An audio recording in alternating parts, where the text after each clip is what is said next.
Bonsoir à tous, bienvenue dans ce 19h à la une ce soir. La nomination de Dominique Saurin n'a rien changé sur le terrain du mouvement social. Les barrages sont maintenus, voire renforcés, mais qu'en pense la population de cette nomination? Réponse dans ce journal. Une arrivée suivie évidemment d'une toute nouvelle émission culinaire, émission télévisée originale à découvrir et à suivre sur Mayotte, la première télé. On en parle avec Alexandra Marouane, animatrice de cette toute nouvelle production. Elle est notre invitée ce soir. L'équipe pluridisciplinaire conduite par le nouveau préfet de Mayotte et délégué du gouvernement sera à Mayotte demain. Voici leur visage, une femme et 5 hommes. Cette équipe vient renforcer les services de l'État. 1 mois pour travailler sur une sortie de crise durable avec les acteurs locaux. Cette arrivée crée en tout cas beaucoup d'espoir dans la rue, comme ont pu le constater Hachim Saïd Hachim et Anastasia Laguera.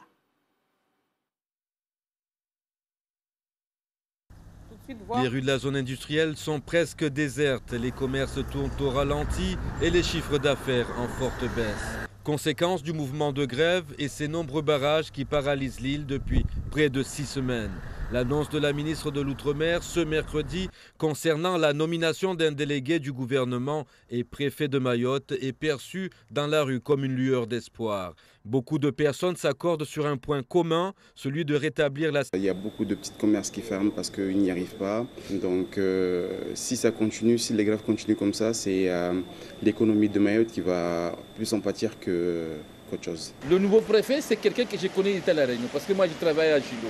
C'est quelqu'un que je connais, il a bûché à La Réunion. Je crois qu'il va amener une solution pour résoudre tous les soucis, tous les problèmes des Mayotte, je pense. Du moment que l'État a reconnu que c'est lui aussi qui n'a rien fait pour Mayotte, donc ça montre bien. Donc si c'est quelqu'un, si le délégué lui-même, il est capable de signer et de nous sortir de là, mais c'est bien. Maintenant, il faut se mettre au travail, il faut penser PAN, penser Mayotte, oui, bien sûr. On le sait très bien que ça ne va pas changer de suite, il faut du temps.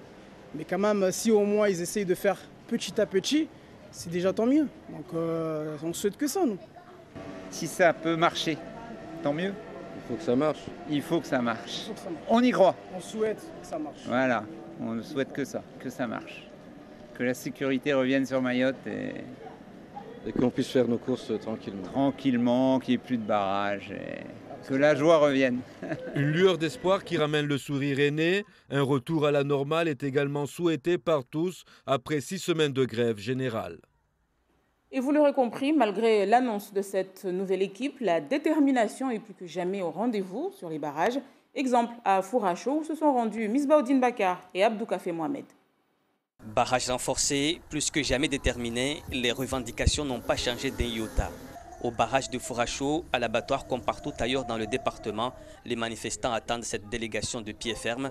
Et après l'aéroport, ça sera sans doute ici le premier contact de Dominique Saurin avec la réalité du blocage. On a entendu qu'il y a le délégué qui va venir demain.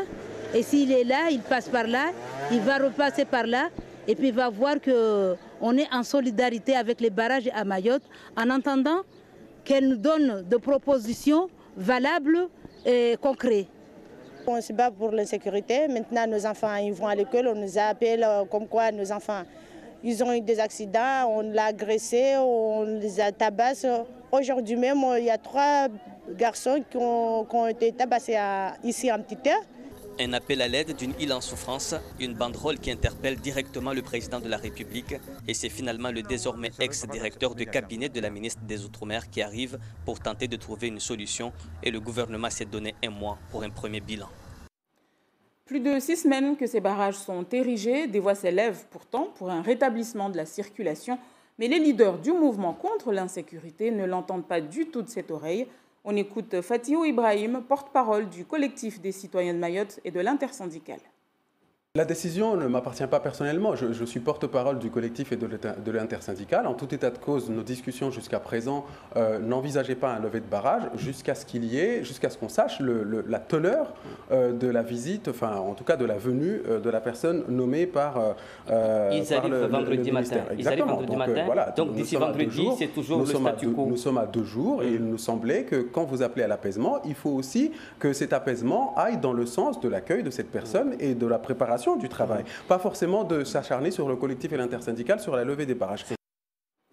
Et comme s'il en fallait d'autres exemples, conséquence de ce mouvement qui perdure, la coopérative des producteurs d'œufs menace de mettre la clé sous la porte. Les pertes se chiffrent en dizaines de milliers d'euros. Le reportage de Laïnissa Dachim et Daniel Abdou. Les mouches ont commencé à investir les locaux de stockage. Plus de 30 000 œufs déjà commandés n'ont pas été livrés depuis des semaines. Ils doivent être détruits. La date limite de péremption est dépassée. Une perte sèche pour cette jeune coopérative. Ils vont partir au rebut. On les jette. On ne peut pas les vendre, on ne peut pas se permettre de les vendre. C'est une affaire de santé sanitaire, c'est très normé. La norme de denrées périssables et d'œufs est extrêmement normée. Les délais sont expirés, on ne peut plus les mettre sur le marché. Ça va nous créer des pertes financières très lourdes, 15 000 euros. Il faut absolument que les services de l'État prennent leurs responsabilités et soutiennent en général les agriculteurs, tous les agriculteurs et la Comavi spécialement. Les 8 salariés de la structure ont été mis en congé d'office, mais cela n'arrange toujours pas les affaires de la Comavi, car plus de 80 personnes dépendent directement ou indirectement des revenus de la coopérative. Si leurs livreurs ont pu bénéficier d'une certaine souplesse de la part des grévistes présents sur les barrages, rien n'est moins sûr pour le mois d'avril. Nous sommes absolument solidaires avec les mouvements sociaux, ça c'est incontournable. Mayotte vit un contexte particulier, socio-économique très particulier. Il faut agir, il faut un plan d'urgence pour Mayotte et nous avons soutenu les barragistes. On a écoulé toute la production qu'on pouvait grâce à la bonne volonté de certains barragistes qui ont fait preuve de responsabilité. Comme de nombreuses entreprises, la Comavi fera son bilan à la fin du mouvement de grève contre l'insécurité qui dure depuis 6 semaines. Elle aura probablement besoin d'un soutien financier, notamment de la part de l'État, pour éviter de mettre la clé sous la porte 8 ans seulement après sa création. Et c'est dans ce contexte de barrage et de mouvement social que près de 30 passagers à bord d'un kwassa-kwassa entrés illégalement sur le territoire ont été interceptés à Mtamoudou, dans le sud du département. C'était ce matin. Des hommes, des femmes et des enfants, tous d'origine africaine. Et peut-être un signe de fermeté de la part du gouvernement français envers les autorités comoriennes. Paris vient en effet de notifier à Moroni l'arrêt de toute délivrance de visa. On écoute à ce sujet Souef Mohamed Elamine, le ministre comorien des Affaires étrangères, au micro d'Ibrahim Youssouf. J'ai été informé verbalement que les autorités françaises ont décidé de suspendre l'octroi ou la délivrance des visas diplomatiques et de services. Nous sommes préparés en conséquence par rapport à toute éventualité. Vous avez été informé par qui, pardonnez-moi? Par la chargée d'affaires. Donc c'est une surprise pour moi parce que j'ai eu à m'entretenir au téléphone avec le ministre des Affaires étrangères. Il m'a apparu ouvert pour le dialogue. Et puis cette mesure vient contredire la déclaration qui a été faite hier par le Premier ministre français qui a émis le souhait d'ouvrir un dialogue ou une discussion franche et confiante avec les autorités comoriennes.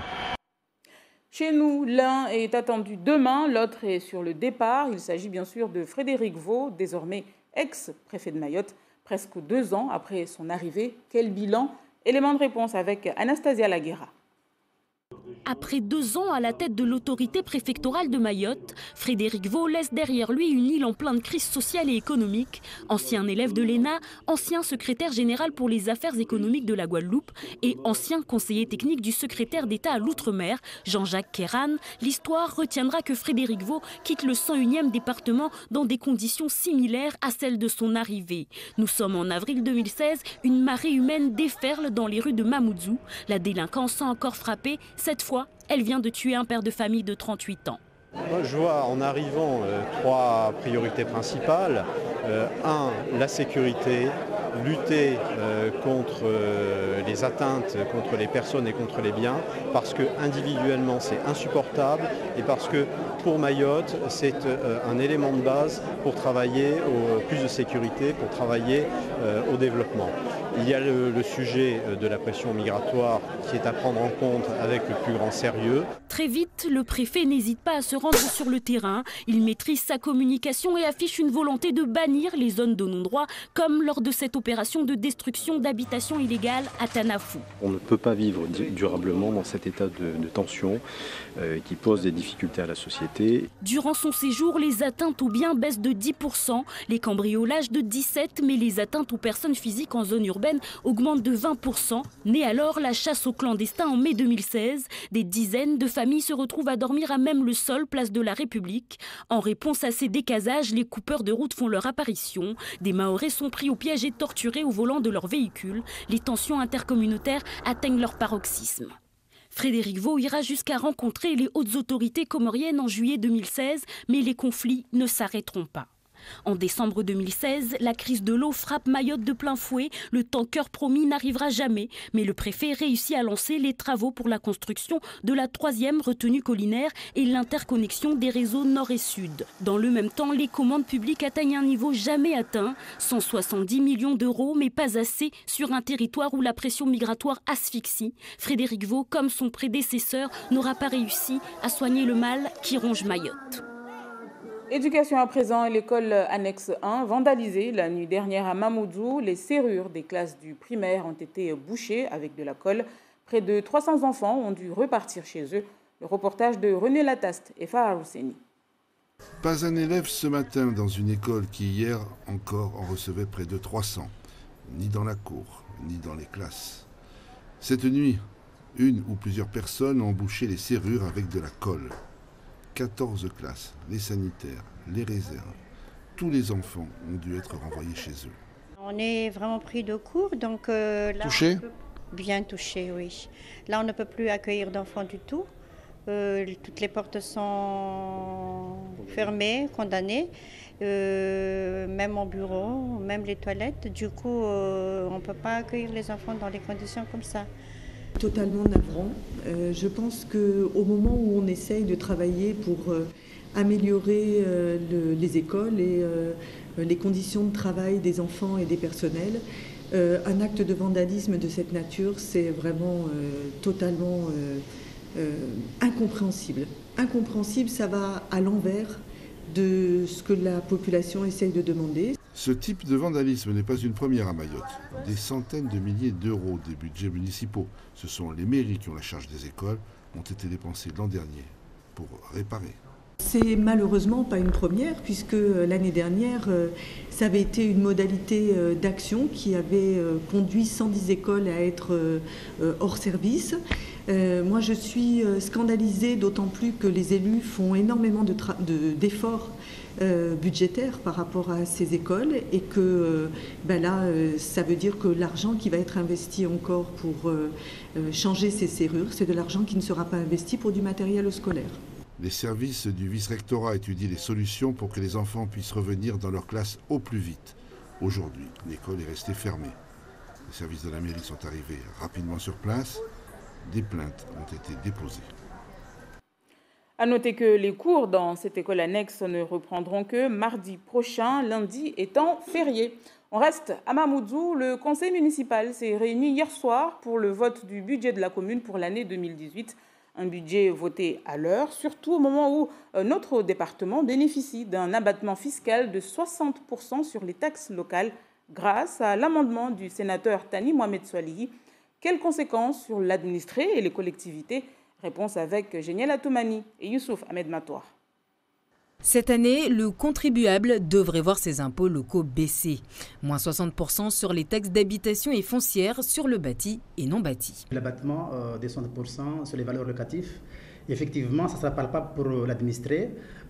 Si je prends un exemple, la personne qui paie aujourd'hui 100 € va payer 40 €. Donc c'est une très bonne chose pour le particulier. Quelles conséquences alors sur les collectivités lorsque la base fiscale, calculée à partir des valeurs locatives fixées par l'État, n'est toujours pas communiquée à 18 jours de l'échéance du vote des budgets des mairies? Aujourd'hui, on ne peut pas se prononcer par rapport au produit qu'on aura, par rapport justement à cette baisse, cet abattement de 60%. Et, malheureusement, on n'a pas la maîtrise des bases. J'ai envie de dire qu'on n'a pas une stabilité des bases fiscales depuis 2014. Parfois, on passe du simple au double. Pour autant, pas de perte sèche pour les collectivités cette année. En réalité, l'abattement commence cette année 2018, mais il n'y a pas de compensation. Les textes sont clairs, ça sera compensé à partir de l'année 2019.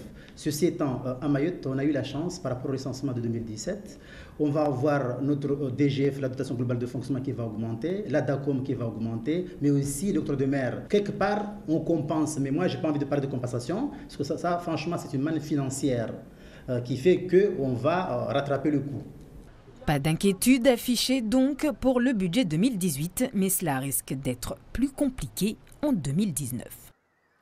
Et les collectivités ont jusqu'au 15 avril pour voter leur budget. Du nouveau sur votre antenne télé, et c'est dès ce soir, après le journal en maoré, Zana Zamaore, nouvelle émission culinaire présentée par Alexandra Marouane, qui est avec nous sur ce plateau. Mais avant de la recevoir, je vous propose cet extrait.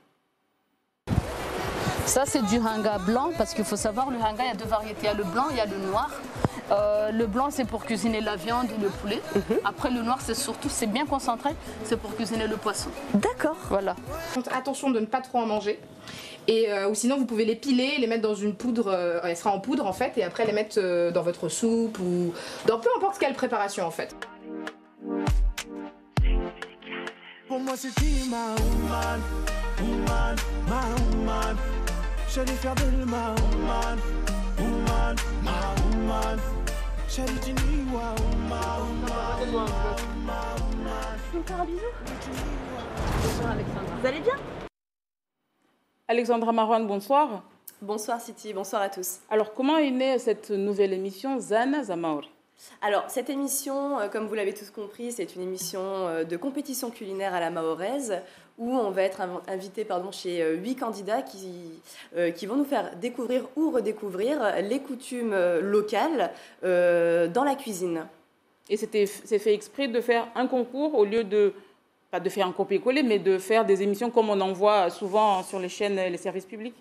Oui, alors fait exprès, moi je pense que Mayotte a besoin de divertissement et justement on avait besoin de cette nouveauté sur nos antennes pour peut-être être dans une communion de partage ensemble. Et l'avantage avec cette émission, c'est de pouvoir apprendre à connaître, si c'est pas soi-même, c'est son voisin. Et surtout, ça permet justement de pérenniser les coutumes et les traditions mahoraises qui se transmettent à l'oral. Et là, au moins, on en gardera une belle trace grâce à cette émission. Qu'est-ce qu'il apporte de plus, justement, pour se différencier des autres émissions qu'on voit souvent? Alors, oui, en effet, donc ça n'a rien à voir avec Top Chef, et vous allez vite le comprendre. Pourquoi? Parce que le principe de cette émission, Siti, c'est que je suis invitée chez des candidats qui nous ouvrent la porte de leur petit cocon, de leur intimité, pour jouer le jeu, parce que pour eux, déjà, Mayotte est une passion. Et le but, c'est de la donner à tout le monde, en quelque sorte, et de la faire comprendre. De quelle façon? Eh bien, tout simplement en nous faisant découvrir une recette alors, qui peut être typiquement locale ou revisitée. Il faut savoir vivre avec son temps. Et donc, on va suivre la recette chez nous à la maison, d'une part, pour pouvoir la refaire aussi. Moi, jusqu'à présent, je peux vous dire que c'était délicieux. Et justement, les candidats, les participants, comment vous les choisissez? Alors, pour cette saison, on n'a pas souhaité faire énormément de bruit autour de cette émission pour qu'il y ait justement une belle surprise. Mais en ce qui concerne l'équipe, on s'est chargé du bouche à oreille. Et bon, pour dire que cela puisse toucher la globalité de Mayotte, parce que le but, c'est que le candidat qui joue le jeu représente son village également. Malgré les contraintes actuelles, on a réussi à se débrouiller et on a effectivement utilisé les réseaux sociaux. Vous allez chez les gens, vous vous invitez chez les gens. Vous, Alexandra Marouane, quel est votre plat préféré ou êtes-vous un vrai cordon bleu, une vraie cordon bleu? Alors moi, suite à mon métissage, je sais cuisiner en toute modestie. Quel plat par exemple? Alors, bon, ça va pas parler à Mayotte, mais ça va être des endives au four, de la tartiflette, de la carbonade flamande, ce dont j'ai été baignée. Justement, c'est autant une découverte pour moi que pour toutes les personnes qui vivent à Mayotte, parce qu'on a chacun sa petite façon de faire, mais peut-être que des fois, rajouter un ingrédient, en enlever un, ça peut être la recette du bonheur. Merci beaucoup, Alexandra Marouane. On vous retrouve donc dès ce soir à partir de 20h. Et ça sera aussi rediffusé les jeudis soirs, donc toutes les semaines. C'est bien cela? Exactement, où nous invitons les téléspectateurs à voter pour le candidat qu'ils auront préféré. Il faut savoir que chaque jeudi soir à 20h, vous allez être nez à nez avec un duel. Donc deux personnes qui vont, entre guillemets, s'affronter. Bien qu'avant tout, l'enjeu, c'est de montrer en fait comment ça se passe à Mayotte, dans nos cuisines, dans nos traditions, avant tout. Merci beaucoup. Ça s'appelle donc Zana Zamaori. Du sport pour terminer. Demain, à Levallois-Perret, un combat de boxe opposera le franco-comorien Adila Mohamadi contre le français Najib Mohamedi. En jeu, le titre WBA continental des super moyens, une porte pour le championnat du monde. Le reportage d'Ismaël Mohamed Ali et Bourad Boretimia. Il est l'un des boxeurs français les plus doués de sa génération. Champion d'Europe des poids super moyens, le franco-comorien Adila Mohamadi, 37 ans, dispute le titre WBA continental vendredi à Levallois-Perret face au français Najib Mohamedi. Pour moi, une étape à franchir pour pouvoir avoir mon étape ultime qui est un championnat du monde. Le licencié du club de boxe d'Elancourt en région parisienne part de très loin. Ce formidable puncher, rapide, dur au mal, ne recule jamais. Passé professionnel en 2009, l'originaire d'Ozoir-la-Ferrière fait la fierté de sa ville, des siens. Il est monté, que ce soit en amateur ou en professionnel. On n'y croyait pas en amateur, mais il était présent. Il a été en pro, il est monté. Il a toujours eu cette passion, cette envie et ça a toujours pétillé dans ses yeux. Ouais. Allez, crochet du bras avant là. Adila a suivi ses frères, car le noble art chez les Mohamadi est une affaire de passion et surtout de famille. Oui, on est derrière lui, on le soutient, on le conseille, on parle et on fait pas l'amalgame, on fait la part des choses. Là, je suis en tant qu'entraîneur, on a notre vie de famille aussi, notre vie personnelle. Il est très consciencieux, il sait que c'est une opportunité qui s'ouvre à lui. Donc il a mis toutes les chances de son côté pour pouvoir réussir. Adila est également très entouré par ses amis. Ils seront nombreux à venir le soutenir. C'est un bon ami à moi et je voulais le voir boxer. Et je sais qu'il va gagner, de toute façon, il va gagner, il va le mettre KO. Voilà. Le protégé du promoteur Malamine Koné marche par objectif. La tête froide, le champion reste toujours humble. Aujourd'hui, j'en suis encore là parce que j'ai encore plaisir à monter sur un ring. Voilà. On ne m'oblige pas à monter sur un ring et j'y vais. C'est cet avant-combat avec cette petite adrénaline qu'on peut avoir avant combat. Je la savoure encore avec plaisir. Je monte parce que j'ai envie, je me fais plaisir, je fais plaisir aux autres. Je m'y retrouve parce que finalement, la boxe pour moi, c'est un peu comme la vie. Le grand rendez-vous d'Adila Mohamadi, c'est vendredi. Une victoire sur le ring lui assurerait enfin une chance pour un championnat du monde. Un reportage signé Ismaël Mohamed Ali et Mourad Bourretima. Demain, en radio, retrouvez votre émission Zakoli. Les invités seront le lieutenant-colonel Stéphane Lang et le lieutenant-colonel Philippe Lapresse. Ils répondront tous les deux aux questions d'André Rakotandravula à partir de 7h15. C'est la fin de cette édition. Je vous rappelle la principale information, l'arrivée demain de l'équipe pluridisciplinaire conduite par Dominique Saurin, délégué du gouvernement et nouveau préfet de Mayotte. Une femme et 5 hommes composent cette toute nouvelle équipe qui a entre autres comme mission le renforcement des services de l'État.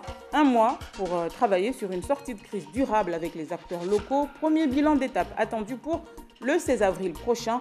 Une arrivée qui crée beaucoup d'espoir dans la rue. Et normalement, le tout nouveau préfet devrait être notre invité demain si tout va bien. À suivre après la météo, le journal Amaoré avec Darwesh Daou. Très belle soirée et à demain, 19h.